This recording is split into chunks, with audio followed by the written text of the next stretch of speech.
The Sector E1 is an electric UTV made by Hisun, Hisun, and it is probably it was certainly the first mainstream electric UTV in the U.S. market, and probably even still today, 3-4 years later, it's still the most available and affordable electric UTV. Let's go over some of its features. Sector E1 is a 48-volt electric UTV that has a number of features included in it that you normally don't get with a UTV. You normally have to add those on as accessories. The first is you got a pretty impressive 3,500-pound winch here on the front. You have, of course, you know your lights, but you got your windshield that's included as standard. You got a hardtop, plastic hardtop on that. You got mirrors. This could, maybe in certain states and jurisdictions, qualify as a low-speed vehicle due to these. It's got turn signals on it. It's got a lot of nice features that are just the way you get it from the shop.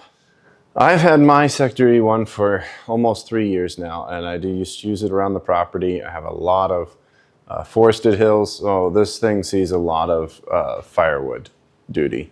Lots of dead trees fall, or I fall them, and then I have to cut them up into firewood, and I use this as my main mule to move around the property and get it stacked up and put away. Beyond that, typical heavy duty like dirt, I've definitely moved a lot of topsoil, mulch, you name it, that sort of thing.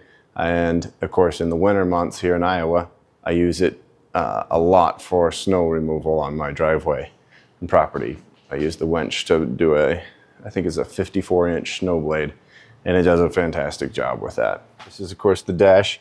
You've got your lights that are on, off switch. You got high and low beams.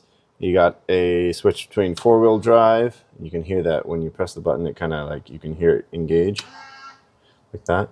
Then you can lock or unlock the front differential if you're doing the 4-wheel drive. You got hazard lights even. You can see those flashing, which is cool. And then you got your turn signal here, left and right, all the way down. Yep. Then you got your winch in and out, winch controls. You got a 12-volt plug here, and then you've got your speed. This can go in medium, high, and low. Sorry, it was in low. Go medium or high, medium. All right, and then you got your drive selector here, front, forward, neutral, and reverse. When you reverse, it does this very annoying beeping, whether you're reversing or not. Haven't found a way to turn that off, but it is super annoying. Let's see, down below you've got, of course, your parking brake, your regular brake, which will disengage the parking brake, and then you've got your accelerator there.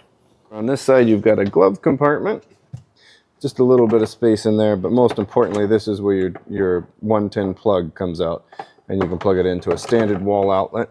It also comes with a remote for your winch, which is very useful.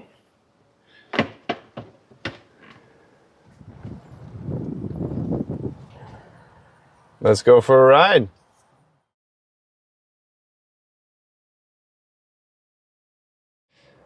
All right, so one of the greatest features that I really love about the Sector E1 is the tilting dump bed here in the back. And it's useful definitely when you're moving dirt and whatnot, but it can be useful almost any time.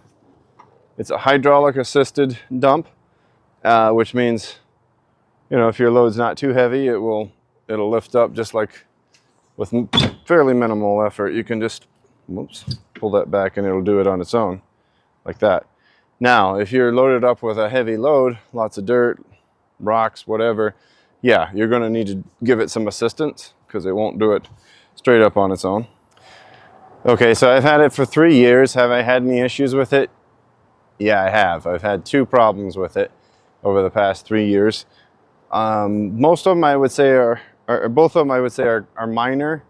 Someone who's fairly handy could deal with them and fix them, as I was able to with at least one of them. But they are something that if you're not close to a Hisun dealer, that can be a real pain to get it in for service or to get it fixed. The first problem that I had happened in the first year. Shortly after I got it, I was kind of rolling around through the hills and in the trees and going pretty good, and I went over some like a shrub, or maybe it was even just a downed tree branch or something, some branches that were sticking up sort of thing, and one of them got caught or somehow knocked off one of the solenoids on the, I think it was the right tire, or right tire. Yeah, right tire. What am I saying? Okay. So it was like a brake sensor. It didn't actually have anything to do with applying the brakes. It just sensed whether the brakes were working properly, I guess. And so the UTV immediately went into limp mode, where I could drive it about 20 feet and then it would stop. It would just, no power. And so you turn it off, turn it on again, drive 20, 30 feet, stop. So I limped all the way back to the house with it. Thankfully, I was able to make it up the hill and everything. If it hadn't, it would have been a real pain. I was way back in the woods. It would have been very difficult to get this thing back if it hadn't done that. Wound up sending it off to the Hisun dealer, which again, in my case, is about 100 miles away. Had to pay to have someone take it there and bring it back. Wasn't cheap. The repair, I believe, I don't think it was covered under, I can't remember if it was covered under warranty. I don't think it was, because it was obviously my fault for rolling over some branches and having that knocked off. This was the second problem that I had. Inside of this is a 30 amp fuse. The one that came with it, at some point over the 3 years that I had it, I don't know why, but it melted that fuse down. I mean, it just disintegrated inside of there. I might have some pictures of the fuse that I can include. I replaced the fuse, tried to preserve the rubber housing around it, even though it was melted pretty bad. And so far that has worked well. I haven't had any issues. It's charged well. But the symptoms were it would not charge. What are some of the drawbacks of the Sector E1? A couple things. One, and this is probably just, it's probably common to a lot of UTVs, but it will not let you engage in high mode unless the seatbelt is on and engaged. And I understand that's a safety thing. That's fine. I'm not complaining about that per se, but it's kind of annoying when especially if you're using it to move stuff here and there and you're just getting in and getting out, getting in, getting out. You don't want to be putting on the seatbelt every single time because you're just going another 20 feet to pick up some more wood to drop it off, right? It's kind of frustrating. So I just jury-rigged something to keep that down. Don't tell anyone, and don't do that yourselves unless you take your own responsibility for that. What else don't I like about it? This is a problem with the battery chemistry, really. These are all sealed lead acid batteries in here, or AGMs.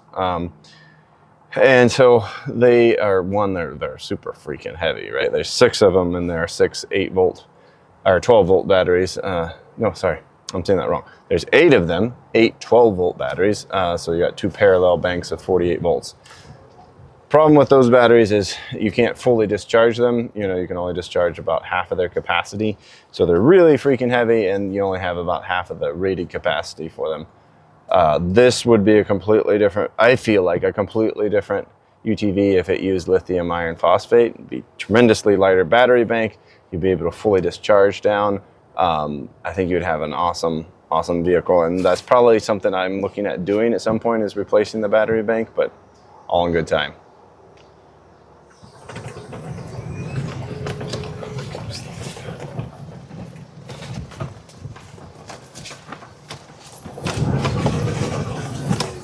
So needless to say, this is a great help to me on these hills. Again, primary duty is firewood during the spring and fall months. Winter months, I put a plow on it and do the driveway and sometimes the cul-de-sac of my street. And it's fantastic, considering the heavy weight of the batteries. It's very good for plowing snow. It's got a lot of weight behind it. Never had any snowfall here in Iowa that I couldn't move with this thing. It's fantastic at it. It's got decent power. Speed is a little bit low on a flat ground. You might be getting 20 to 25. If you're going up a hill or something, you're not going to get that, right? Kind of. All right, we're going to go up this hill over here, and I'm going to kind of show you how the power can drop off as you're going up the hill. I mean, it's moving pretty good. And this is a very steep hill. This is a significant grade. When the batteries are charged up, it has no problem with the hill. And they're charged up right now. However, it did lose speed. Minor quibbles I have with this is this adjustable steering wheel. You can pull this back and adjust it up and down, which seems nice. However, I always need more clearance, so I always have it up, and I set it all the way up. And no matter what I do, even though I've got it set all the way up, and you know, it doesn't seem like it moves, somehow over time it does in fact drop down to the next one, and every time I get into it I have to pull this back and lift it up. I don't know why it does that, but it does every single time, so that's kind of frustrating. So it should be no problem for this stream. We're just gonna work our way through it. Might put it in 4-wheel drive, we'll see. Yeah, there we go. Gonna have to cut that up, I think.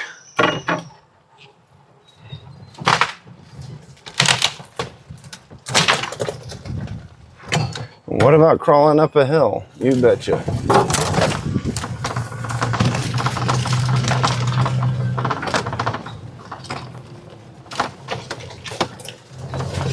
I'm sure the video is not going to capture how steep this hill is, but it is significant.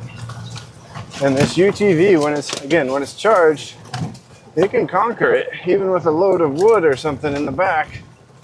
Go here on the way back out. This is just one of the hills that we work on here, kind of on a regular basis, semi-regular basis.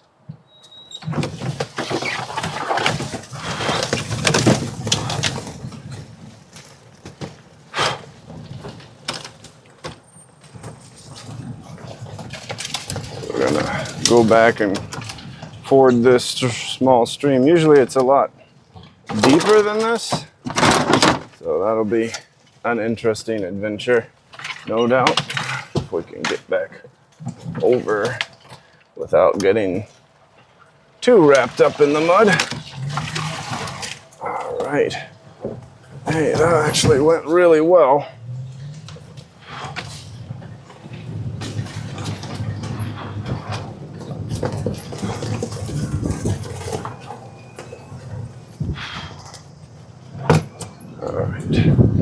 Not bad. All right, now we're gonna try to conquer this hill at speed and not get mud in the glass. You can feel it drops off on speed, but it still handles the hill quite well. So should you consider buying a Sector E1? Well, first of all, only you can decide that. I will say that for what you pay compared to other UTVs, you get a lot. You get a lot that's just included from the factory, from the plexiglass shield, the winch, the dump bed, the roll cage, everything, the lighting, turn signals, blah, blah, blah. You get a lot for it. I think even now they're brand new. I think they're about $16,000. Which is definitely in the range of what you're going to have to pay for UTV, whether it's gas or electric. But this is the only electric one that has, you know, some serious power to it. This is a serious workhorse. This is, I'd say, better than the original Polaris. Had a Polaris Ranger XP, I think it was what it's called. It was electric, but that was basically a golf cart. You couldn't ford any streams with that, or you know, be carrying significant weight with it, or plowing. Maybe you could plow with it, but this, you definitely can ford streams. You can get through things with it. It's got some serious off-terrain capabilities, particularly crawling up a hill. It's very good at doing that. But is there something better out there? You bet. There's the Polaris, I want to say Kinetic is what it's called, but you can't buy it yet. Like they opened up reservations and they immediately shut it down because you just couldn't get your hands on one. I think that it's a joint effort with Zero Motorcycles. Zero designed the powertrain for it, and Polaris made essentially the body. I think that's going to be an amazing UTV, but that's $30,000. So you could get two for the price of one of those. And for my needs, the work I'm doing, this is a no-brainer. Now, would I love to have one of those Polaris models? Yeah, I'd love to put that through its paces, but I don't think I could justify spending that kind of money on a UTV. All right, that's going to wrap up this video. Thanks for watching. I'm Daniel Goodwin on Daniel Reviews. Please hit the subscribe button, and I'll see you in the next video.